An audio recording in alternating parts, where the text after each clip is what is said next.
Magandang araw, Grade 3 masipag. Kamusta naman kayo ngayong araw? Mabuti naman at ayos lang kayo ngayong araw. Maaari ba kayong tumayo at tayo ay magdarasal? Name of the Father, the Son, the Holy Spirit. Amen. Meron po bang lumiban sa inyong klase? Mabuti naman at wala. Bigyan nyo nga ng 3 palakpak ang inyong mga sarili dahil walang absent. 1, 2, 3. Ngayon naman ay may inihanda si teacher na isang pampasiglang bilang. Dahil mukhang antok na antok pa kayo, tayo ay kakanta na sasamahan natin ng konting sayaw.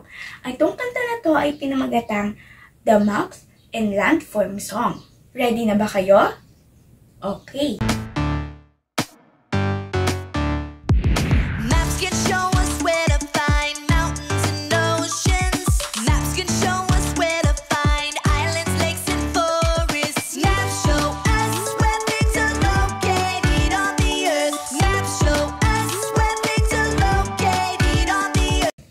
Class, nag-enjoy ba kayo sa ating ginawang pagkanta at pagsayaw? Gising na ba ang lahat? Okay, mabuti naman at gising na lahat. Meron ng energy para sa ating klase ngayon?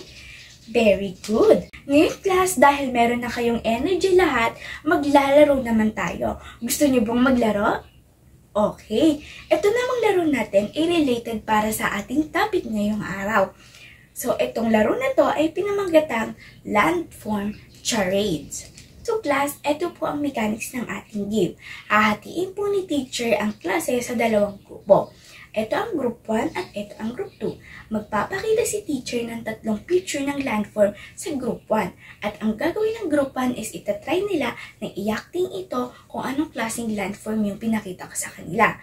At ang gagawin ng group 2 is tatry niyong hulaan kung ano bang klaseng landform yung ina-acting ni group 1. At kapag nahulaan niyo ng lahat yung 3 picture ng landform na yon, ang gagawin niyo naman is magbibigay kayo ng kahit short insight lang about sa nakita nyo sa picture ng landform na yon and ano ba sa palagay nyo yung nagiging epekto ng landform na ito sa ating pang-araw-araw na pamumuhay.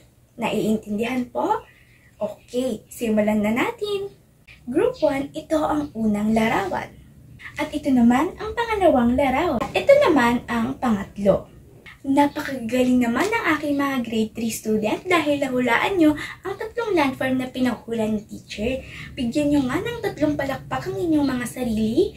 1, 2, 3. Ngayon, dahil naman nahulaan nyo na ang 3 landform na ipinakita ni teacher, maaari nyo nang i-share ang inyong insight, short insight, kung ano nga ba yung napansin nyo dun sa picture at kung ano nga ba yung nagiging epekto ng landform na to sa araw-araw natin na pamumuhay. Yes? Yes? Very good class. Lahat ng inyong insight na shinare ay tama. Palakpakan niyo uli ang inyong mga sarili. 1. Ngayon class, dahil mukhang may energy na kayong lahat, tayo ay dadako na sa ating lesson ngayong araw. Ready na ba kayong makinig? Okay. So, ang ating lesson ngayon ay tungkol sa landform. So, kung napansin nyo yung ating ginawang pampasiglang bilang at game kanina is puro siya about sa landform. So, ang ating pong topic ngayon uli ay about sa landform. What is landform? So, ano nga ba ang landform? So, ang landform po ay isang natural feature of the solid surface of Earth. So, kung makikita nyo, ayan yung video, makikita nyo kung ano yung itsura ng mga landform. So, dito sa atin sa Pilipinas, ay mayroon tayong iba't ibang uri ng landform. So, iyon ay ating tatalakayin.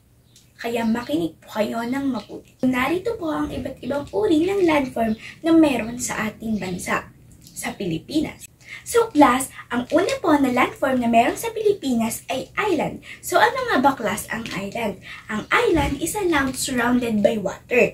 It can be flat or mountainous. And a group of island is also called an archipelago. And our country ay isang halimbawa ng archipelago. So the Philippines is an archipelago. So class, narito ang ilan sa mga halimbawa ng island. So dahil sabi ko kanina na ang Pilipinas ay isang archipelago, so ang ating pong bansa ay hinahati sa 3 major group of island. Ang una na dito na merong 47% total land of area class ay ang Luzon group of island. At ang pangalawa sa pinakamalaki na mayroong 34% land area ay ang Mindanao Group of Islands. And ang last ay ang Visayas Group of Island na mayroong 19% total land of area. So, ang pangalawa naman class ay plain. So, ano nga ba class ang plain? Ang plain po ay isang mahaba, patag at malawak na form ng land. So, ito po ay good for planting. Pwede kang magtanim dito ng rice or ng corn. So class, ito ang ilan sa mga halimbawa ng plains. So ang una na dito kung saan nakatira si teacher ay ang Central Luzon. Ang Central Luzon is the largest plain in the Philippines. Ito ay kilala bilang rice granary of the Philippines. At matatagpuan pa natin ang ibang plains sa Panay and Negros sa Visayas at sa Davao, Agusan and Cotabato sa Mindanao. At ang pangatlo class ay valley. So ano nga ba ang valley? Ang valley is a lowland flat plain na nasa gitna ng dalawang mountain. Pinapagitnaan siya ng dalawang mountain. At yung area na yon, yung isa rin siyang flatland, ay good rin siya for planting. Ito naman class ang ilan sa mga example ng valley.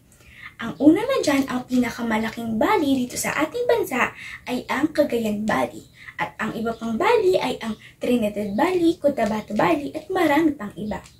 At ang pangatlo naman class ay plateau. Ang plateau naman ay isang plain land din pero nasa ibabaw siya ng kabundukan or ng mountain. So, dahil nasa ibabaw siya ng bundok, is malamig yung climate doon. So, kaya good rin siya for planting, pero dapat ang ating lang mga itatanim is yung mga gulay or mga prutas na mas mabilis na bubuhay sa malamig na klima. Ito naman class ang ilan sa mga halimbawa ng plateau. So, ang isa sa mga halimbawa dito ay ang Mountain Province Plateau. So, matatagpuan siya sa Mountain Province. At iba pang mga plateau dito sa Pilipinas ay matatagpuan din sa Benguet, sa Ifugao, sa Galinga Apayao dito sa Luzon, at sa Lanao del Norte at Bukidnon sa Mindanao. At ang panglima naman class ay ang mountain range. Ano nga ba ang mountain range? Ang mountain range is a series of mountains, and the presence of the mountain range enable the some ethnic groups to preserve their culture. At ito naman class ang ilan sa mga halimbawa ng mountain range. Una ang Ifugao Northern Luzon, Cordilleras, and Caraballo. And also ang pinakakilala ang Sierra Madre, which span from Cagayan to Quezon. At ang pang-anim naman class ay mountain. So ano nga ba ang mountain? Ang mountain ay mayroong taas na 100 meters. And ang mountain ay rich siya sa mineral and other crops. And pwede rin siyang pagtamnan ng iba't ibang agricultural produce. At narito naman class ang ilan sa mga halimbawa ng mountain. At ang una dito ay ang pinakamataas na bundok dito sa ating bansa, which is Mount Apo, na maaaring matagpuan sa Davao and Cotabato. At ang pangalawa sa pinakamataas naman ay ang Mount Dulang-Dulang na matatagpuan sa Bukidnon. At ang pangatlo naman dito sa Luzon na pinakamataas na bundok ay ang Mount Pulag na maaaring matagpuan sa Benguet. Ang pampito naman class ay volcano. So ano nga ba class ang volcano? Ang volcano ay isa lang ding landform na katulad lang din ng mountain. Pero it has an opening called crater, kung saan doon lumalabas yung mga hot rocks, mud, lava. Narito naman class ang ilan sa mga halimbawa ng volcano. Una na dito, ang pinaka-active na volcano sa ating bansa ay ang Mayon Volcano na matatagpuan sa Albay.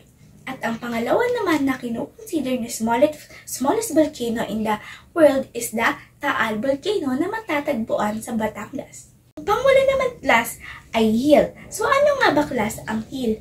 Ang hill is a lot smaller than a mountain. And ang height ng hill ay hindi siya lumalagpas sa 152 meters above the sea level. Narito naman class ang ilan sa halimbawa ng hill. Una na dito, ang pinakakilalang hill sa bansa ay ang Chocolate Hills na matatagpuan sa Bohol.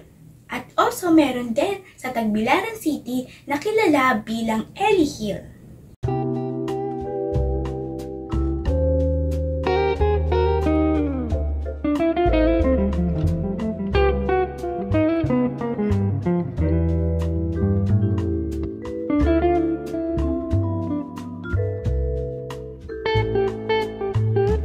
That's all class. So, I hope meron kayong natutunan about sa iba't ibang landform na meron tayo dito sa Pilipinas at sa iba pang mga bansa. So, paalam!